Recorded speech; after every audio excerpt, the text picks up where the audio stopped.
Herkese merhaba arkadaşlar, kanalımıza hoş geldiniz. Bugün sizlerle başarılı oyuncu Afra Saraçoğlu hakkında yeni haberler hazırladım.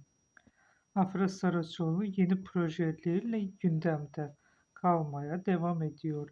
Yol Çapkın dizisinin final yapmasının ardından kariyerinde yeni bir sayfa açan ünlü oyuncunun dijital platform için hazırlanan yeni bir yapımda rol alacağı konuşuluyor.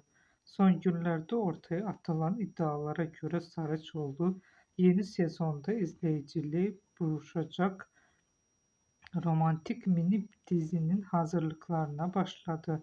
Projenin detayları henüz resmi olarak açıklanmasa da yapımın Türkiye'nin tanıtımının katkı sağlayacak uluslararası bir konsept taşıdığı belirtiliyor.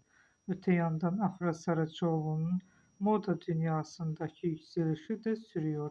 Ünlü oyuncu son dönemde katıldığı davetler ve marka işbirlikleriyle sosyal medyada büyük ilgi görürken hayranları yeni ekran projesinin duyurulmasına heyecanla bekliyor.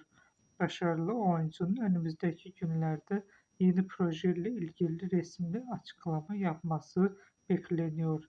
Son dönemde çıkan haberlerde Afra Saraçoğlu'nun yeni bir mini dizi projesiyle anıldığı ve uluslararası izleyiciye yönelik yapımlarda yer almaya hazırlandığı belirtiliyor.